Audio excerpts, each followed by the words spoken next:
Titans, go!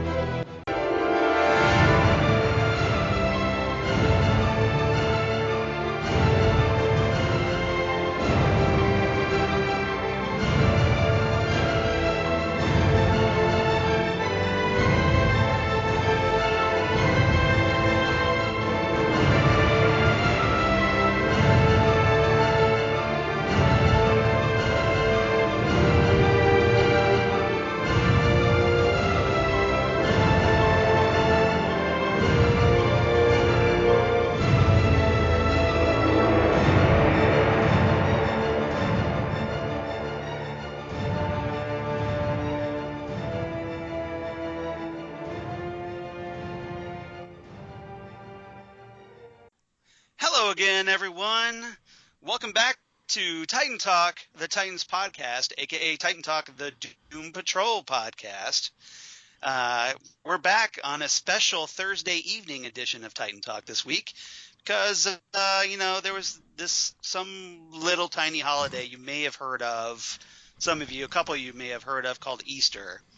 So we kind of took our normal Sunday off, and I'm Charles Skaggs, by the way, your co-host, and with me, of course, is my other co-host, Jesse Jackson. Hi, Jesse. How are you doing?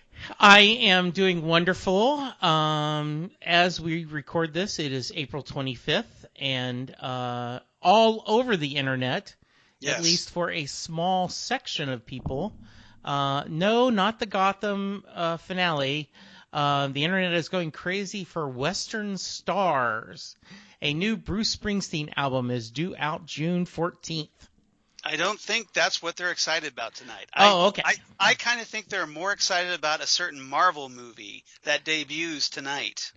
That I should could be. out watching Yes. if my spouse was more inclined to go out on a Thursday night instead of a Friday night. Not that I'm bitter or anything about it. I have my ticket for Saturday morning. Okay. I'm So excited. you're even later than me. Yeah.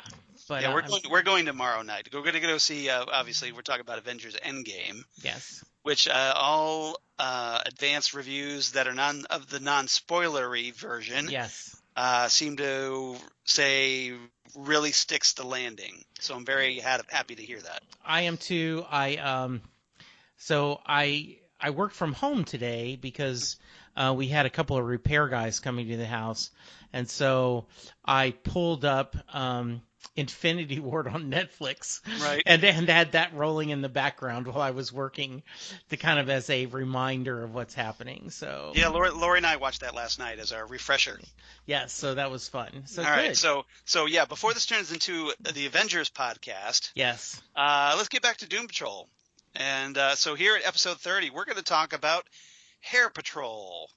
And this was a very interesting episode for a number of reasons, and some good, some not so good, and we'll talk about that. This was Doom Patrol's 10th episode as we hit the 2/3 mark of the first season. So next week we start heading into the home stretch, and this was released just several days ago now, April 19th, 2019, written by Eric Diedel, a new writer to the series, and directed by Sally Richardson Whitfield, a new director to the series. Okay. I am not going to hold that against them. Okay. All right. So go ahead and hit us with your initial thoughts. I think this was the first miss of the season. I guess they were trying to move the story ahead and giving us a backstory on the chief and why he became so secretive and his background with the Bureau of Normalcy, and then we did get to see what happened during last episode when when Cliff was in Jane's world, right. mind. We get to see what happened. As I postulated that we might get to see that. Yes. I did not like anything about this episode whatsoever. I mean, so basically, this episode here of Titan Talk is going to be me talking to myself. No. So Charles, what did you think about this? Well, No, Charles, let me tell you. I will share. I just think it's a swing and a miss. Okay. That's fair. And so as we get through, I'll tell you in details why I didn't care about the episode. So, what are your thoughts? Quick thoughts. Well, my quick thoughts is I agree with you in the sense that this was my least favorite episode of the season so far. I don't think it was quite the miss that you seem to feel it was, but I do think that it was obviously lacking something, and I think it was mostly because of the normal Doom Patrol team dynamic.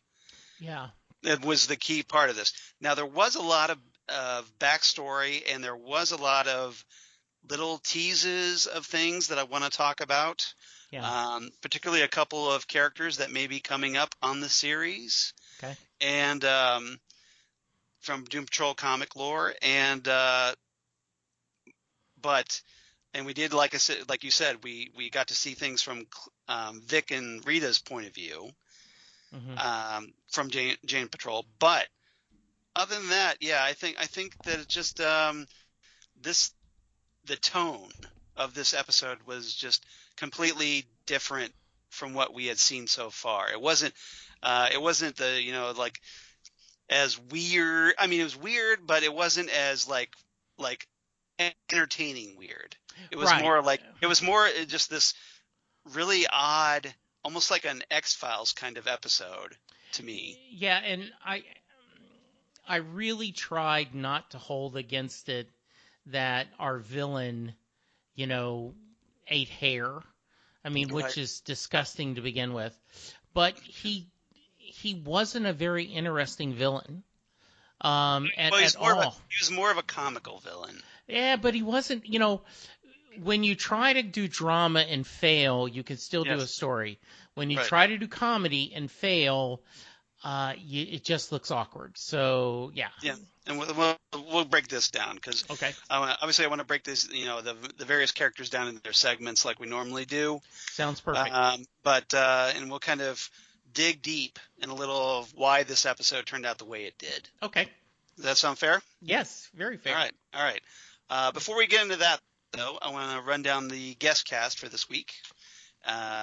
First off, we had Max Martini, who played Alistair, Niles's hunting friend, ally at the beginning of the series, or the beginning of the episode, the one that ultimately falls through the ice at the end. He's notable because if you saw the movie Pacific Rim, that Guillermo del Toro movie, which is awesome, where you had all kinds of cool giant mecha robots. He played a character named Herc Hansen. He was that kind of the father of the father-son duo, the Australian father-son duo in that movie. And so he was a very cool character in that movie. And so it's kind of cool to see him here. He's also been on episodes of 24 and Revenge. So I thought I'd mention that. Small part on Castle. He is one of those guys, right? There used to be a web page. There still might be, that guy. Yeah. He has that kind of face. He is a very well-known character actor, and so that was good to see him. Yeah. I really did like him in Pacific Rim, though. Yeah. Tommy Snider, who played the Beard Hunter, a.k.a. Ernest Franklin. He's been in the movies Dumb and Dumber 2. He was on an episode of Veronica Mars and episodes of Arrested Development. So he obviously has a more comedic background. Pisay Pao, an actress I thought was really interesting in this episode. She played the kind of Neanderthal-like Slava, Niles' love interest in this episode. She's been on episodes of Z Nation and NCIS Los Angeles. You probably might recognize her from Z Nation, even though under all that makeup. One bit of casting news that I thought was really interesting, especially that you might find interesting being an old TV fan from back in the day. Joan Van Ark played Mrs. Franklin, the Beard Hunter's mom. She did the voice. Very nice. I did not know that. If you're familiar with Joan Van Ark, you probably know her from way back in the 70s as Val Ewing on the Dallas spinoff Knots Landing. She was obviously on Dallas, and then they spun the characters off into Knots Landing, the spinoff series. Yes, she was married to the black sheep brother. That the black sheep of the Ewing clan. Yes, the other brother that wasn't Gary, Bobby or JR. I think it was Gary. Yes. Yeah, I'm trying to remember. Yeah. I watched Dallas, but I didn't watch Knots Landing. Yeah. So, I figure being from Texas, you might have paid closer attention to that than I have. But Joan Van Ark is kind of she's done a lot of voice work over the years too. And some other comic book series so I want to mention those. She was actually the voice of none other than Jessica Drew, aka Spider-Woman, in the Spider-Woman animated series from back in the 70s, which was or it was like around like the really late 70s or early 80s, somewhere in there. But that was very cool. Yeah, once upon a time, Spider-Woman had her own cartoon show back in the day, and she voiced the lead character. She was also on an episode of the Wonder Woman TV series starring Linda Carter. Oh, very nice. So I thought that was kind of cool. So she's actually does have some comic book background here, but she's done a lot of vocal work. So it kind of made sense, good choice for playing the Beard Hunter's mom, who I thought was kind of funny in a couple places. Yes. April Billingsley, who played the checkout lady, and I use that in quotes, checkout lady. Yeah. Who is essentially who turns out to be, of course, an agent from the Bureau of Normalcy. She's been on episodes of Constantine, The Walking Dead, and The Vampire Diaries, so I thought that was interesting. And, of course, we get the return of Alan Tudyk as Mr. Nobody, who's been gone for a couple episodes. Didn't have anything to say that he's been missing for a couple episodes this time out. So, I'm sorry, I lied, Charles. Yes. Mr. Nobody was good in the episode. Okay, so there was at least one thing you liked in the episode. Yes. Okay.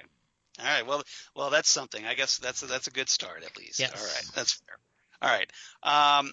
Some trivia I want to run down really quickly.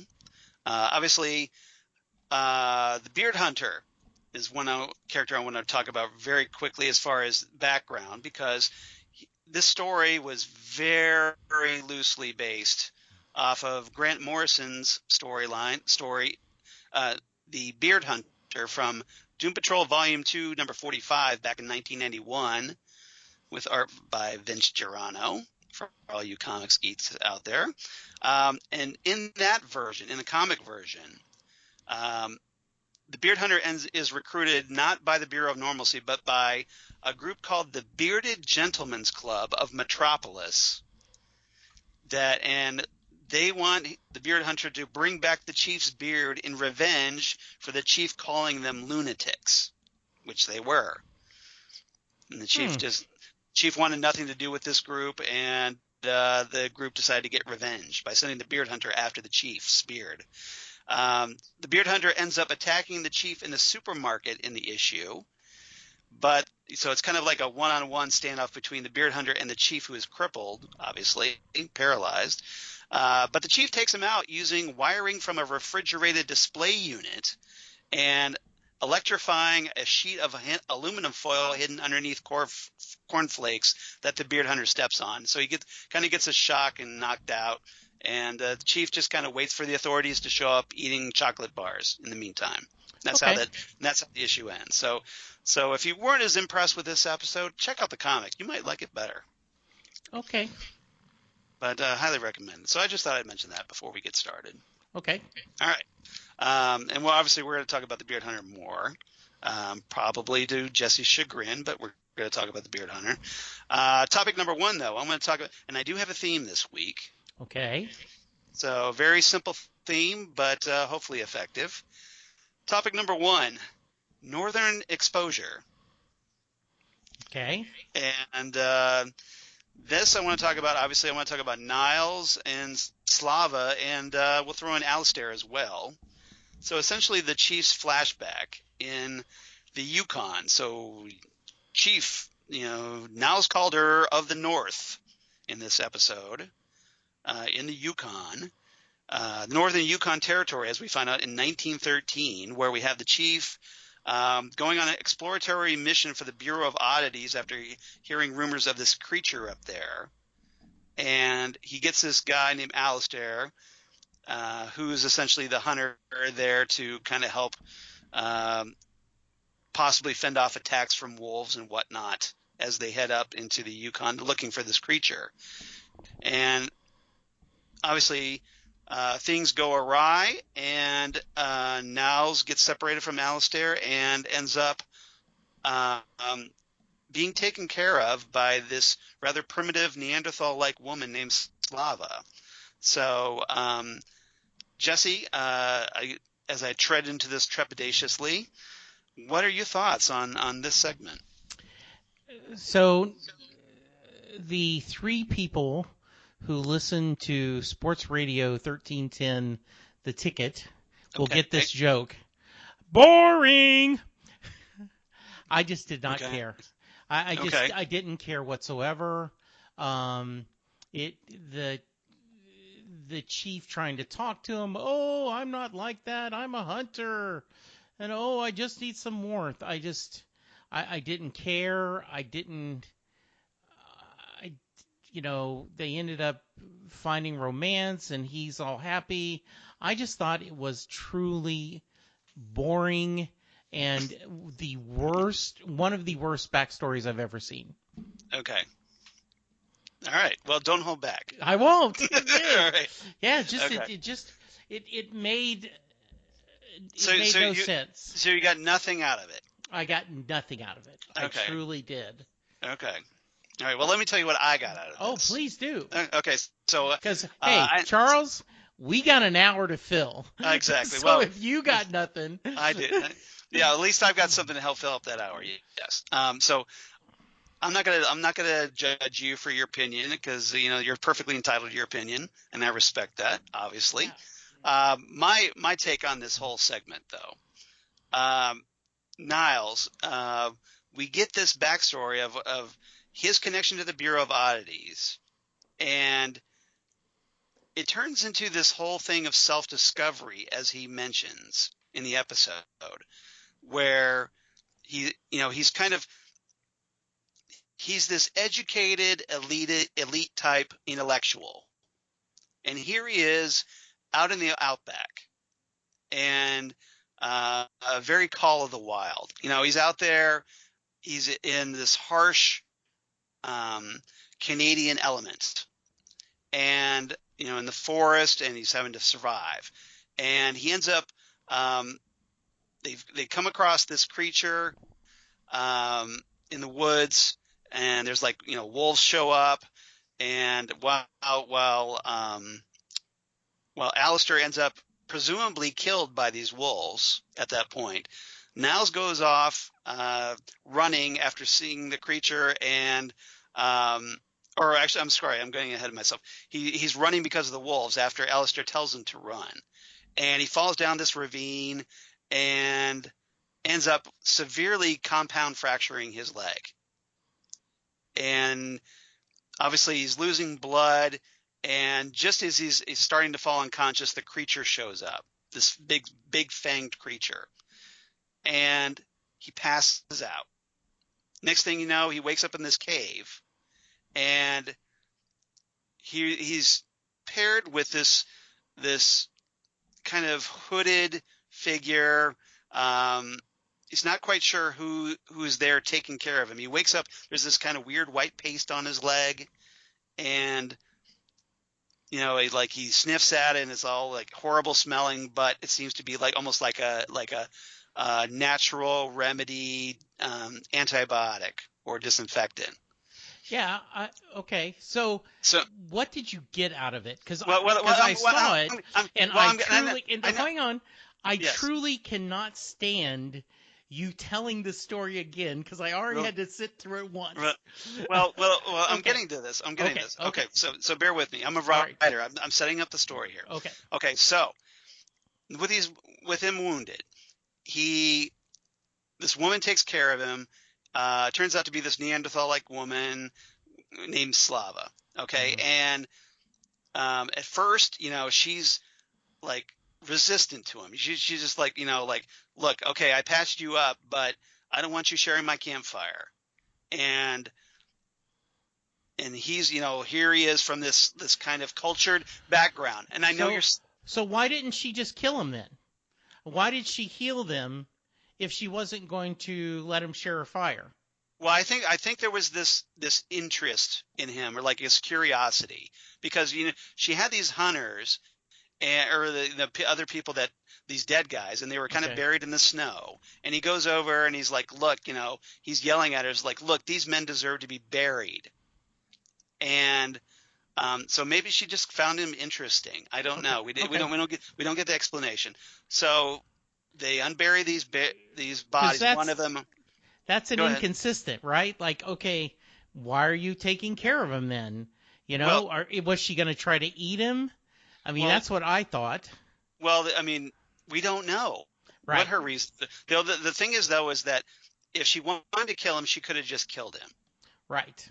She could have just slain him and then eaten his, body as meat or whatever. Absolutely, yeah. So obviously there was something about him that she found interesting and worth saving. Okay.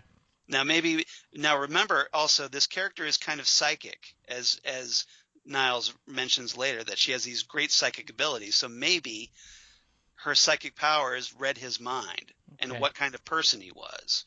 And maybe she thought he was worth saving. But she didn't know she could trust him, I think. Yeah. And so initially she snuffs the campfire, and there's this whole thing. Well, Niles talks her into like dragging one of the bodies out.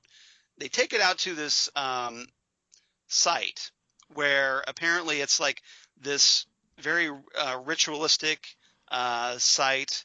It's got like almost like a Stonehenge type deal in this clearing, and she calls forth apparently, and this is where Niles is just completely fascinated here, is that during this kind of ritual, she calls forth the fanged monster from before. So she's got some kind of power, and that interests him. So he tries to connect with her, and I think his scientific curiosity kind of kicks in here, and they end up getting, like they start connecting. They go out on this lake, and he falls through the lake after she tries to warn him, but they can't communicate with one another because they don't know the other's language. And so he falls through, he gets sick, and he's like, look, you don't want to be around me. I'll just make you sick or whatever. And she takes care of him, and they grow closer. And so it's almost this like, okay, this curiosity on her part develops into this like strange connection they share. And as they connect to one another, Niles decides, hey, I'm going to stay with this woman. I actually have feelings for her, and I'm intrigued by her, and I want to learn more about her. And then, he becomes a hunter himself. So like everything he was railing against at the beginning of the episode, he ends up becoming. And that's what I kind of found interesting about it as a character development here. And it's only when Alistair shows up at the end looking for Slava to bring back to the Bureau of Oddities. And it's this point that Niles realizes, I need to protect her. And not I don't need to protect her from from Alistair. I need to protect her from the world because she's so special. And he's fascinated also because she's immortal, as they hint. And one of the things we've talked about is like, well, how is the chief the same age after all this time? So here it is, 1913. He's pretty much the same age as he is in 2019. Yeah. So this is the kind of start of how the chief discovered the secret of immortality here. And so it's going to probably pay off more later on. But this is the kind of these are the kind of hints about how the chief is still immortal, and probably passed on a lot of that immortality to like someone like Crazy Jane or Rita, perhaps. We don't know. All right, that's fair enough. So that's kind of my take on this. And like he sacrifices that love to protect her. He like basically says, okay, the only way she's going to stay safe is if like I go back and tell everybody I didn't find anything. Yeah. So he gives up his love and goes back and is like, okay, nothing happens. He tells the Bureau of Oddities or whatever that the Bureau of Normalcy at this point that nope, didn't find anything, but my experience, made me stronger and made me realize, okay, who is the true threat out there, whatever monsters there really are. And he's obviously implying they're the monsters. Yeah. Not her. So it was a very interesting character study. And ultimately, as we'll talk about in our third segment, Mr. Nobody kind of gets a whiff of this and realizes this is the secret that Niles has been keeping all this time from him. And I want to talk about that later. Okay. Okay, so that's where I'm coming from with that. Okay. Is that fair? I respect your opinion. I just don't agree with it. Okay. Yeah. You don't think, like, all that I got out of it, you just like, meh. Well, and I don't want to have a debate, but your explanation was basically retelling the story. Well, hang on. And really what you said is we got to see his backstory. We got to see a little bit of a data on why he might be, how he got to be immortal. He chose giving up his love to go back to keep her safe. Okay. Right. I don't find that interesting. You don't find that interesting that he gave up his love to protect her? No, I don't at all. Okay. Because they had you're just zero. They had you're zero just chemistry. Heartless. You're heartless, aren't you? Zero chemistry. I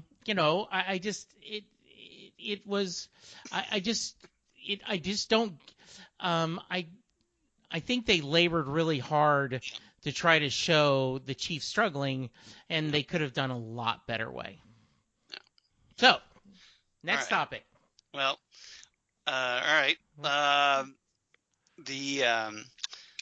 Let's topic number 2. Obviously, the beard hunter.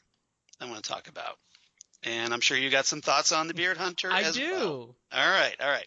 So the beard hunter, to kind of set this up, in the comics, essentially the beard hunter, just kind of as he is here, he's depicted as this complete loser that, he's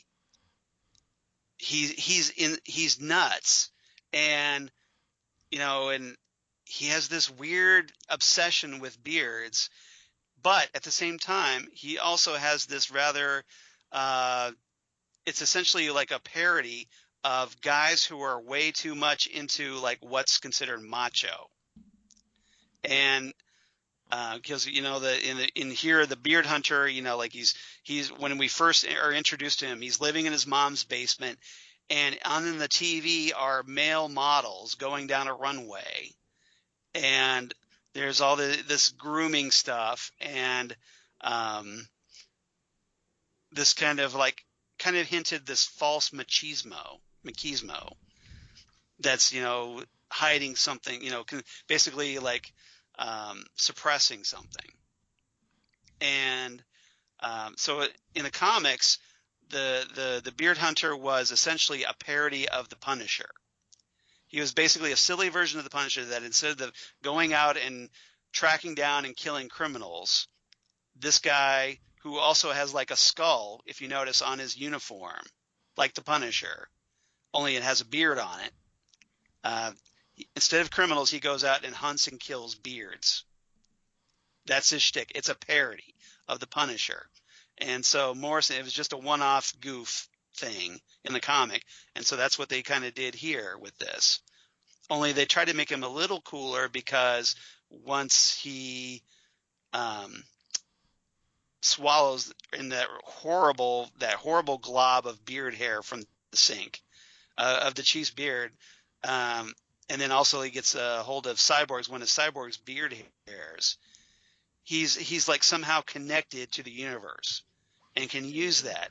Again, it's a very offbeat Doom Patrol villain here. Yeah, he's connected to them, and he can kind of feel their essence, and he knows their thoughts, and they show that when he's like one with the beard force. Yeah, and so because of that, he was able to not get touched by Cyborg because right.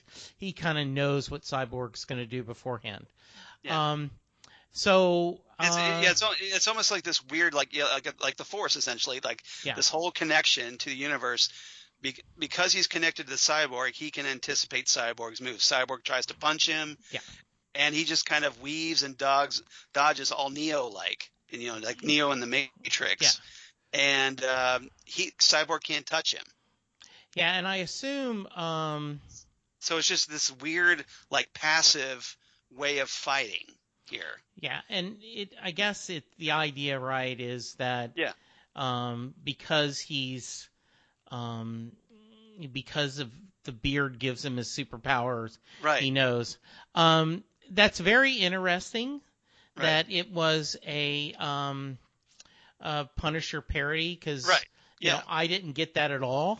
Well, because with all the weapons and just this total like overblown machismo.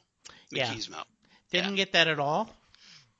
Yeah, you're not big on subtext, I've realized. No. I mean, I love subtext, but Charles, I'm telling you, there's subtext, and then there's where, the reason you knew this is because you read the comic. Right. I didn't have to see read the Danny the Street comic to understand that character. Okay. This is a bad character. Okay. They didn't use him well. Yeah. Nothing was accomplished except showing why the place was tore up. We got no Rita and Vic. Now, yes. Something's wrong with Vic. Something's wrong with Vic. Well, let's talk about Rita moved on that, but we didn't really.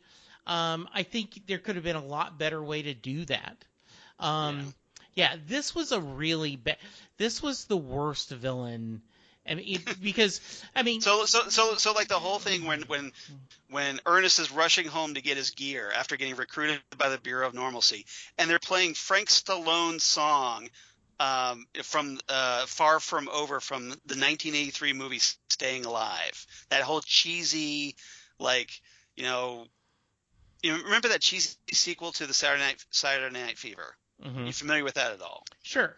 Okay, well, that was the song from that, and so it's essentially this cheesiness, this kind of just this like really odd way of depicting like manhood in movies and pop culture and whatnot, and what's considered manly. And and like I said, if you tell me that's what they were going for, right, I believe you. It's a satire, basically. Yeah. Swing and a miss. Okay. All right. Yeah. Okay. All right. That's fair. Mm-hmm. Okay. But the after going to the supermarket, and getting kind of henpecked by his mom to go to the supermarket for her, the beard hunter is recruited by the Bureau of Normalcy. That apparently they decided he's like in Taken, a man with a very particular set of skills, and they recruit him even though they know he's just so odd. But in this case, they want him to find Niles to bring him in for questioning. So essentially, he's there to kind of track down the chief for the Bureau of Normalcy. And see, that's another thing. That's a dumb plot line. Are we supposed to actually think the Bureau of Normalcy is a threat when they're hiring this kind of guy? Well, they're an odd threat. Yeah, no, they're not a threat at all. You have an odd superhero team, and you have an odd threat in the Bureau of Normalcy. Okay. An odd group. They're not doing things like traditionally, like you would see on a normal TV show. This is not a normal TV show. It's sometimes some of it's going to be weird and not make sense. I would not be joining you every week if this had been the first episode. All right, well, that's fair. Yeah. That's fair. So let's talk about Rita and Vic. Okay. All right. Now we get the flip side of Jane Patrol, which we talked about last week. Which is obviously a much better episode, and hit every home run for me, at least.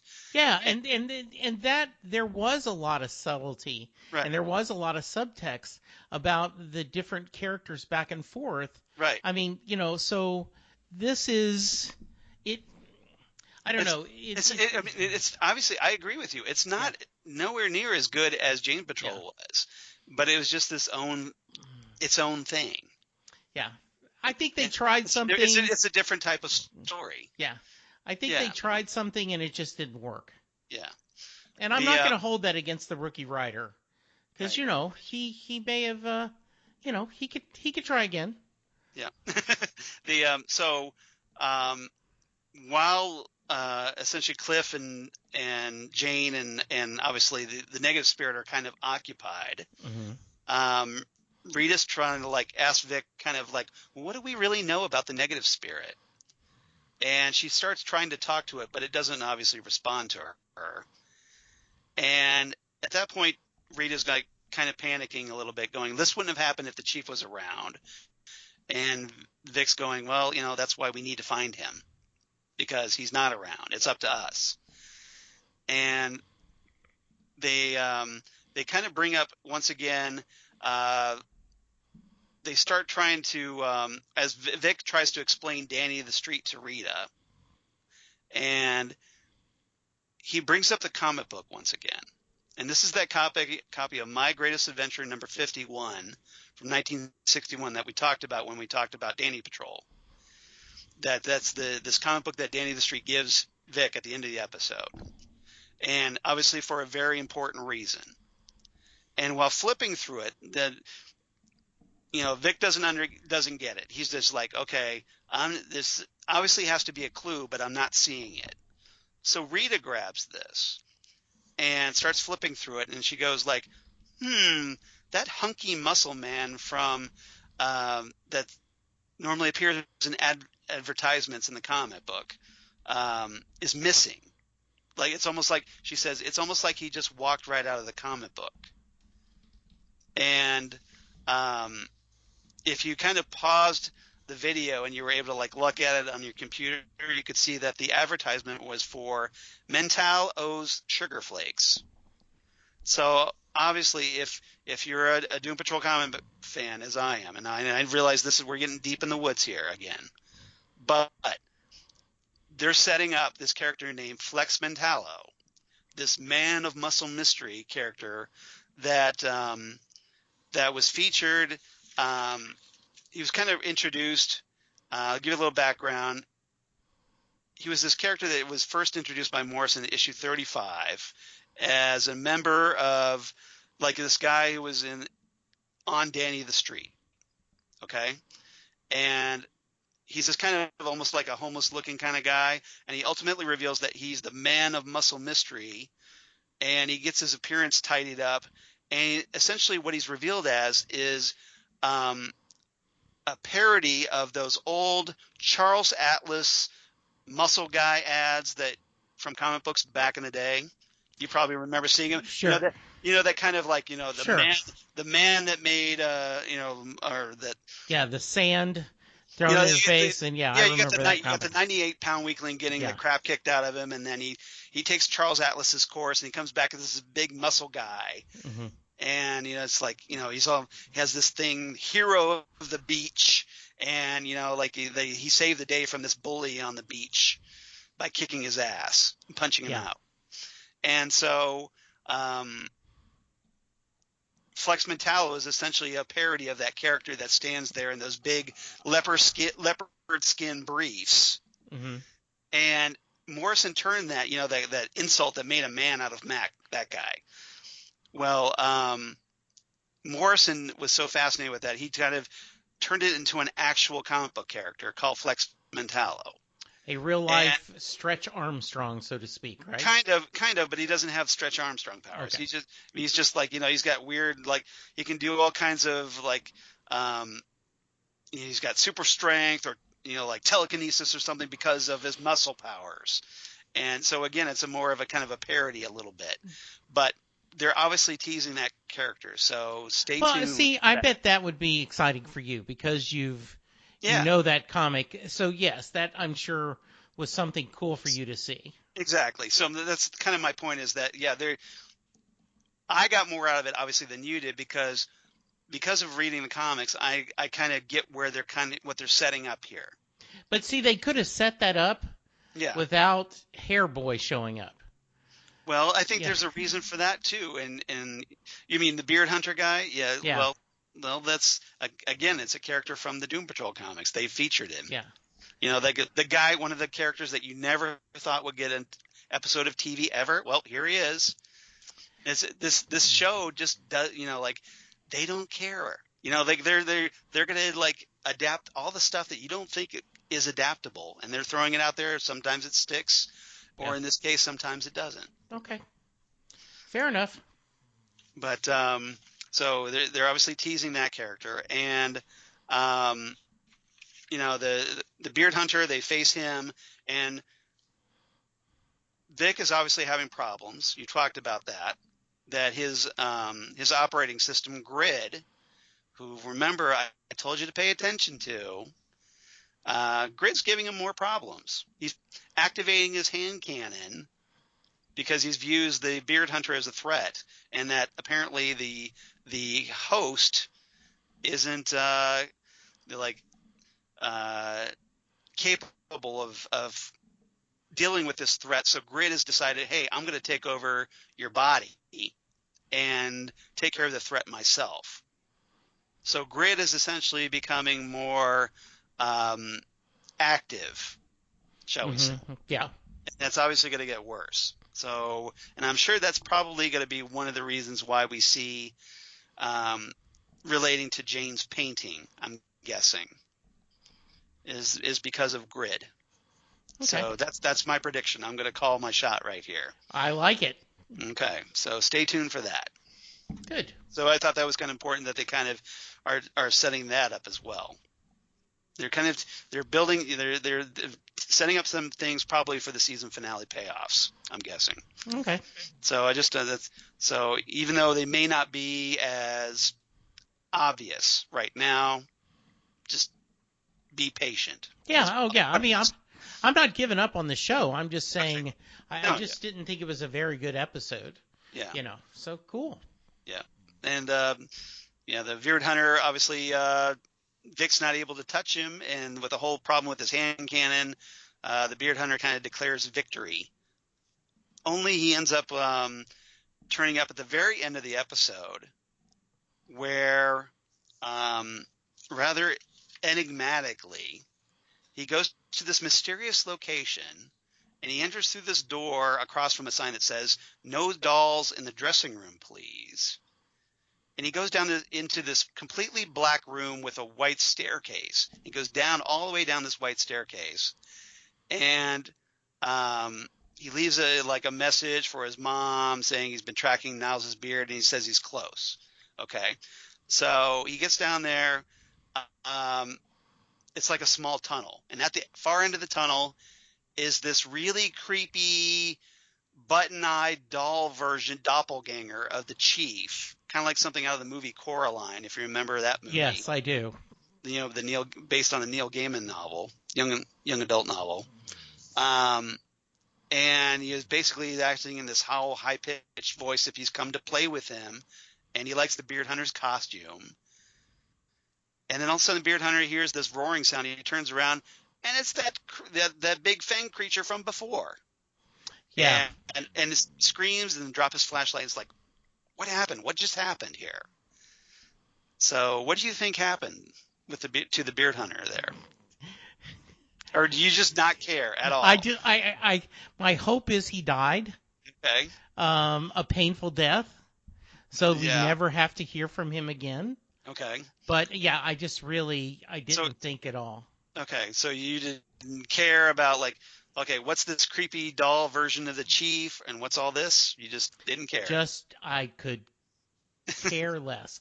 And what's sad is, often I will watch this Doom Patrol late on a Friday. Yeah. So I'm like, I was watching it, I was wide awake. And You're wide awake, and just like, this is a bad episode. Okay. Yeah, I mean, it left me with no questions. As far as I'm concerned, and this may come back and bite me, but my guess, you could. In fact, I promise, if I ever rewatch this season, I will skip this episode. Okay, well, that's fair. And I think there's nothing. They did nothing to gain anything on telling the story. Okay. Well, hopefully something will happen later on to change your mind. Okay. Okay. We'll find out. Okay. Now let's talk about a third and final topic. By the way, the topic number 2, the bearded hunter, that was Hunter. Okay. So we had Northern Exposure and Hunter. I forgot to mention that. Topic number 3, Lost Girl. So we had Northern Exposure, Hunter, and Lost Girl. The theme, obviously, is our Canadian TV shows. TV shows, yes. Okay. This I want to talk about is Niles and Mr. Nobody. Okay. So this kind of like through this flashback, at the very end of the flashback, that after Niles makes his report to the Bureau of Normalcy, he gets applause from the Bureau, and then all of a sudden you hear the slow hand clapping. Yeah. Of Mr. Nobody. And then from there we're realizing that, this was essentially Mr. Nobody diving deep into Niles' memories and coming across this rather interesting and possibly important information that Niles has been hiding Slava all this time. And Mr. Nobody wants to know, where's the girl? And apparently she's very important to Mr. Nobody for some reason. And I'm guessing presumably because of her immortality. Yeah, I assume that, though it appears Mr. Nobody is already immortal. Right. So, yeah, I'm not sure why it's important. Well, what if somebody else is looking for the immortality? Yeah, could be. We'll see. But all right, I'll just put that out there. Okay. What I find interesting is like that Mr. Nobody can go through rummaging around through the chief's memories, but he can't get that secret out of him. So somehow the chief is able to keep that from him. Mm-hmm. Not quite sure how, but maybe it's a hand wave. But somehow he can't do that. But apparently the chief is adamant about not telling him this, and he makes the comment. And I want to get your thoughts on this. He doesn't care what Mr. Nobody does to the Doom Patrol. He's not going to give Mr. Nobody the satisfaction of breaking him. So he's just like, go ahead and do what you want to the Doom Patrol. I'm going to keep this secret. I'm not telling you. So he's obviously got reasons for that. And what do you think of him willing to sacrifice his team for that? Well, secret? That's what little bit we know. That's so the chief. Yeah, it's very consistent. we very established that early when they visited the original Doom Patrol, kind of in their old folks' home, and he's ignored them, and Jane was all upset about that. So it's just he sees him as disposable. Yeah, and he has a big ego. I'll find some other ones, like if they get killed. Yeah. Mm-hmm. And how's it here? That and this is after Mr. Nobody even goes, hey, look, all you have to do is just tell me where the girl is, and all this goes away. You get to go back home. Your group is safe. Everybody's good. I just want to know where this girl is. And the chief won't give her up at all. Mm-hmm. So obviously because he still feels something for her. And we'll see what happens there. Yeah. Okay. We'll see. And I'm kind of wondering if there's a child involved. Okay. That he's probably trying to protect. I'm guessing. Mm-hmm. Okay. I'll just good. Put that out there. So like I said, there's things that I got out of this episode. I'm sorry you didn't get more out of it, but that's okay. Yeah. And hey, if we end up saying, "Oh my goodness, now I understand," yeah. I'll eat crow. But at this point, that's all right. Don't see that happening. Okay. Yeah. Well, I'm guessing that you don't have anything else to talk about this episode. I do not. It is. Okay. I just didn't. It. I didn't find it entertaining. It fell flat. Yeah, very flat is a good word. Yes. Yeah. All right. Okay, cool. And I'm guessing you don't have any favorite lines of the episode. No. Okay. Yeah, the end. The end. The end was your favorite part of the episode. Yeah. All right. Well, I actually do have some favorite lines. Good. I thought there were some very funny lines in this. Mostly a lot because with the beard hunter and his mom. One of the lines was Mrs. Franklin's yelling down to Ernest in the basement. Mm-hmm. And she goes, "We're out of lean cuisine." And Ernest goes, "I no longer require lean cuisine for sustenance, Mother. I maintain my physique through high-calorie ketogenic diet and mental focus." So I thought that was funny. This kind of like slovenly, overweight guy is like, "Well, hey, I have this great physique." It's like, no, you don't. You're just completely delusional.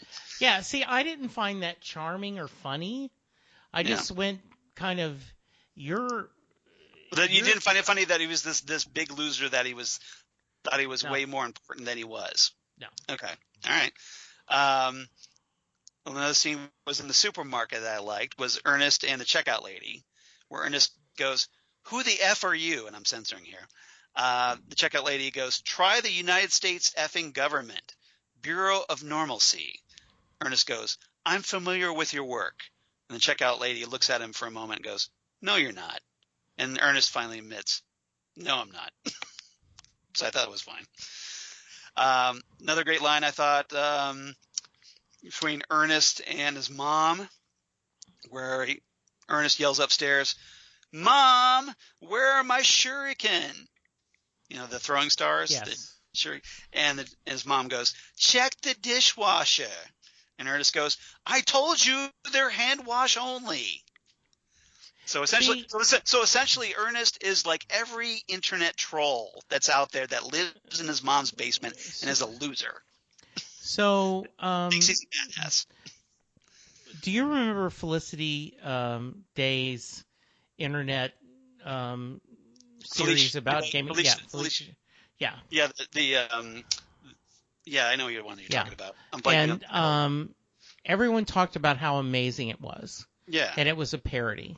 Yeah. And I watched it. All I could see is the mom abandoning her kids. The Guild. Yeah, the Guild. Yeah. The mom abandoning her kids, worrying about the game. Yeah. I didn't think was funny. I thought it was hilarious. Yeah. She was a horrible mom. Yeah, but I'm just saying that's the why I don't need to see a horrible mom in a comedy. And that's like, this guy is a loser. I don't need to see that. I don't think that humor is funny. So I'm guessing you don't watch a lot of Adult Swim cartoons. No, I don't. That's probably I think that's the difference right here. Yeah, that's not my taste. It's just not your taste in humor. I don't like Will Ferrell movies. I don't think they're funny. Right. And so some of them aren't funny. The recent, movie. I just I'm going. He's pathetic. He's yelling at his mom. He's not interesting. I mean, what a cliche. We've got a fat loser living in his mom's basement. Okay, that's such a cliche. It's not anything interesting. This show is better than that. Yeah. Well, what it is, it's absurdist humor.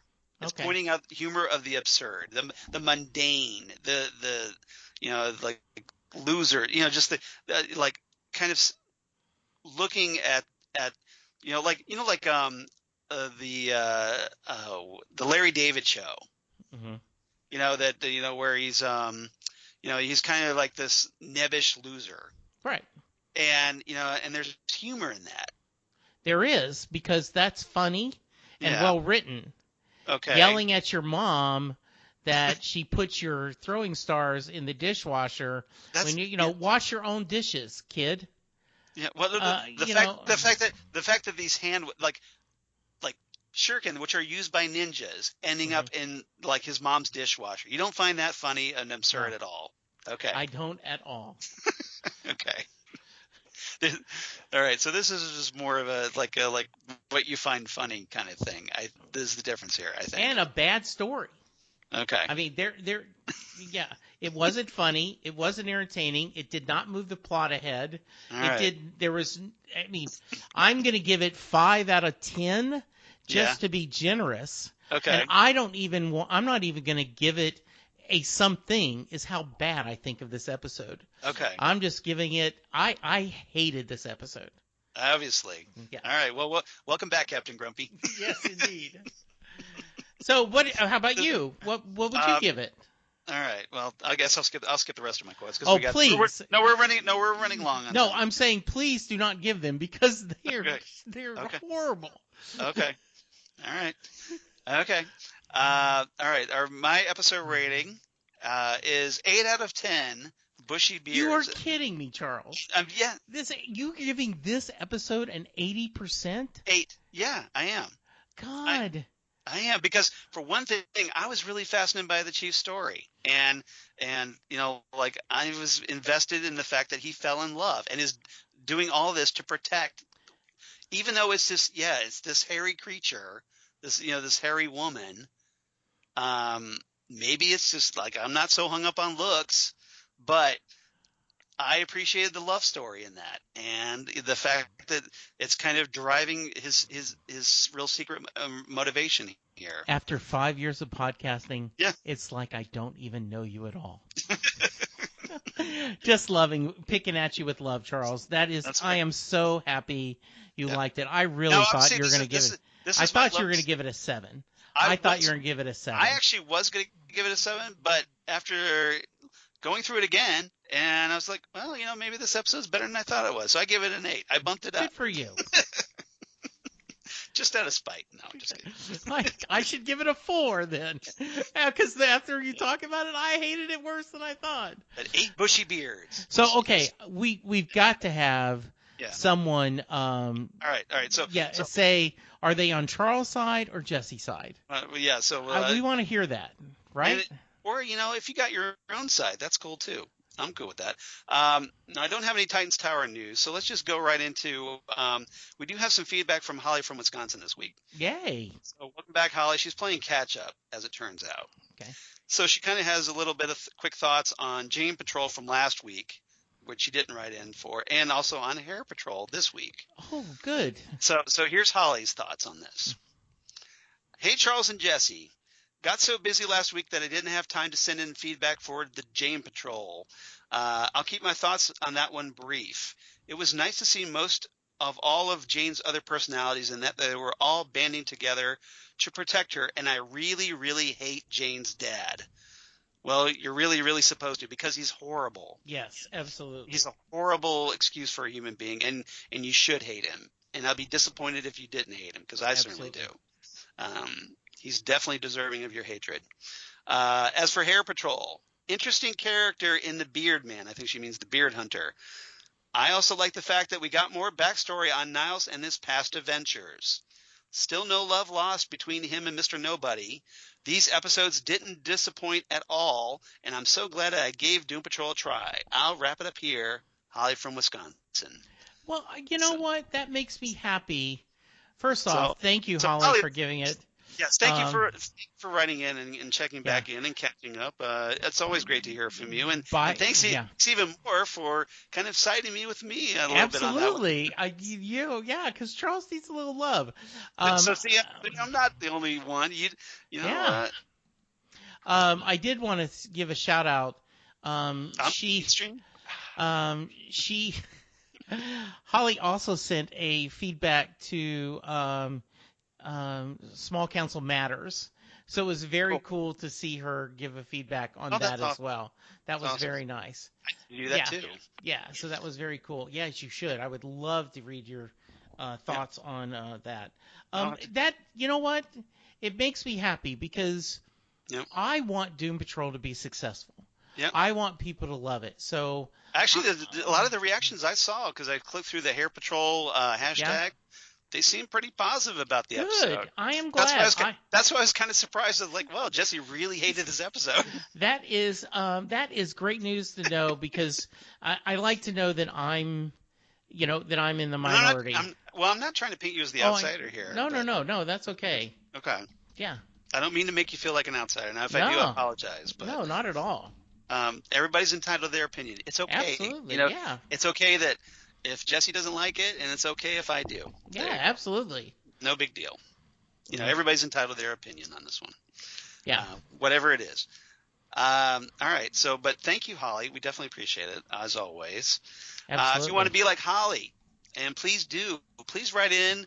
Let us know whose side of the debate, of the Hair Patrol debate, you've come out on. Or we need that. Yes. Or is there a third side that we're completely missing, both of us? Please write to us at TitanTalkCast@gmail.com. That's TitanTalkCast@gmail.com. Please do that. We'd love to hear from you, and we'll be glad to read your email on the air, just like we did here with Holly. Otherwise, you can reach us at Titan Talkcast on Twitter. That's at Titan Talkcast. Or you can reach us on the Facebook at Titan Talk, the Titans Podcast. Obviously, we'd love to get some more likes there.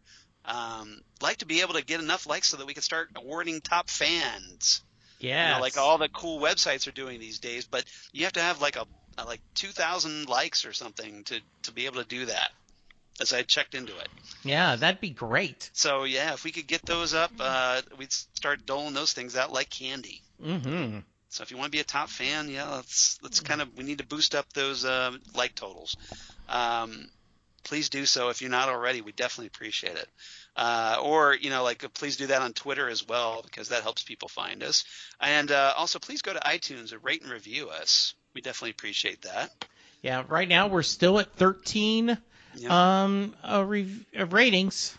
Okay, well, and 7 reviews. Thank you, all the people that have sent in reviews on that. And if otherwise, if you're so inclined, you use iTunes.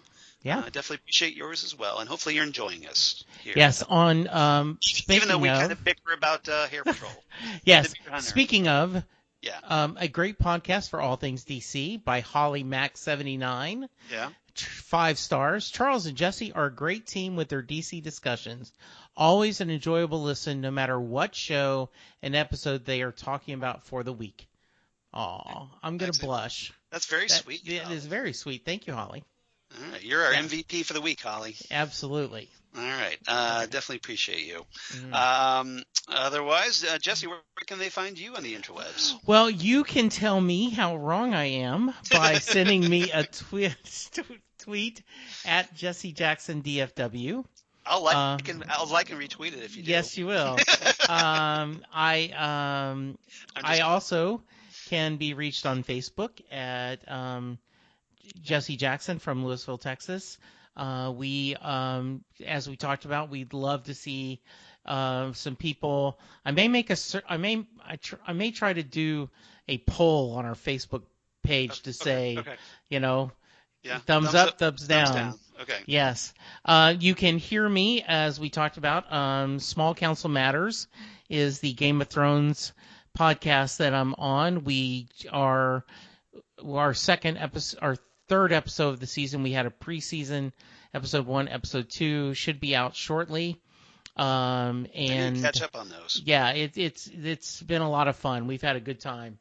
40 Days of Bruce is over, so I'm back to just interviewing Set Listing Bruce. I'm interviewing Bruce Springsteen fans from around the world.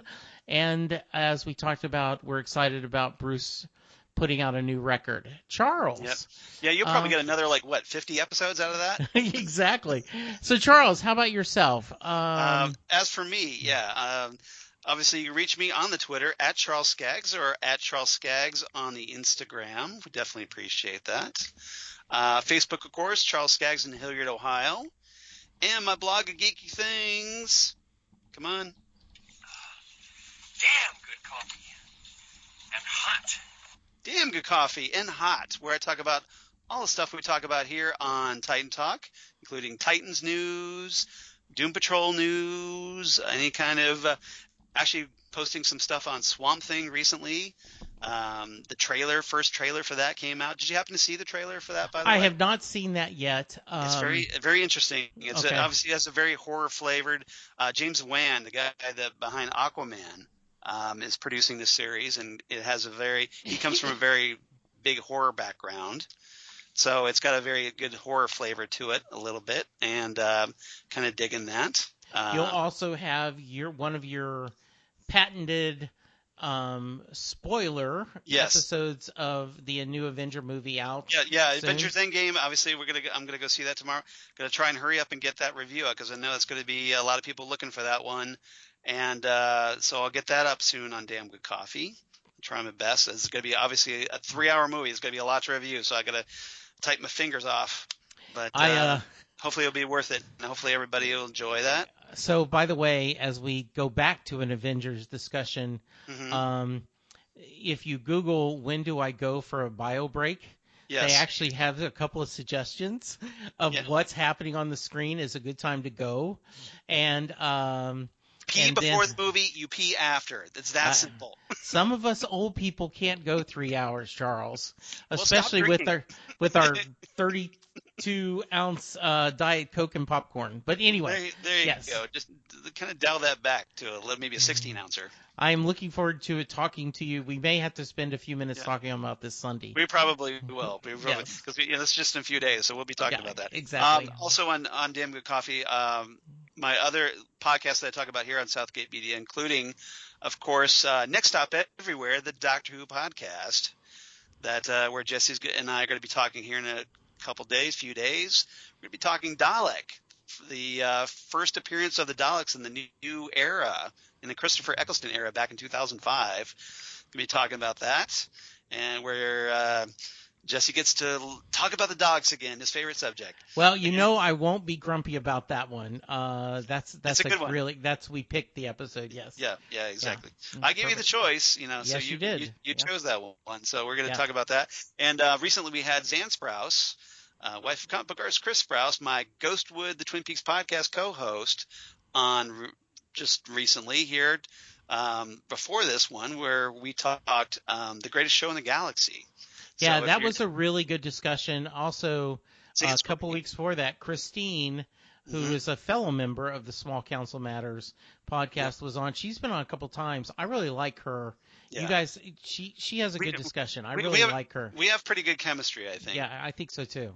I think we do pretty well, and I hope Christine thinks so, because I just enjoy talking to her. I think she's fun. She's got some great insights, and I love that. She does. Great conversationalist. Absolutely. And and obviously Ghost with the Twin Peaks podcast, where I talk about all things Twin Peaks, David Lynch, et cetera, with Zan. So if you enjoyed us on Next Stop Everywhere, please check us out on Ghostwood. We definitely appreciate that. So based on your prior knowledge of the comics, and watching the trailer, are they rebounding next week, Charles? Do I have something special to look forward to? Well, next time on Titan Talk, we're going to talk Francis Patrol. I'm not sure what the Francis is referring to. We'll find out. Okay. And that's Frances, Francis, and not Francis. And the premise of this one is, while Larry pays a visit to his long-lost love, Cliff and Rita travel to Gator Country to reconnect with his daughter. So we're going to finally get to see the long-awaited Cliff meeting Clara. Knock on wood. We'll see how that goes. Yeah. At least he's not going alone. He's got Rita with him riding shotgun, so hopefully. And also, Vic worries about his operating systems some more. Okay, so good. Obviously the grid thing's going to ramp up. And again, if you read Jeff Johns' Justice League, you probably know where that's going. Absolutely. Well, good. Right. Well, so that's good or bad. As we head into the third part of our Doom Patrol first season. So good or bad, painful or enjoyable. Hopefully, Charles and I are here. Hopefully, Jesse will give it much higher than a 5 next week. Yeah, remember I moved it to a 4 just out of spite. Okay, hopefully more than a 4. Charles and I are here, and we're going to walk you through it. You can count on us together. 9, so you're good there. Okay. All right. So yeah, even though we're picking on each other, I still love you, Jesse. I love you, Charles. I did want to say I knew that you would have a different take on it. Yep. And so I was looking forward to it a lot. That's okay. That's good because we both had two perspectives. So we kind of like give everybody a little best of both worlds, hopefully. Absolutely. All right, yes. All right. Good and bad. All right. Yes. So everybody come on back next week. We're going to talk Francis Patrol. We'll hopefully find out what that means. And we'll see you next time right here on Titan Talk, the Titans podcast. Goodbye, everybody. Bye.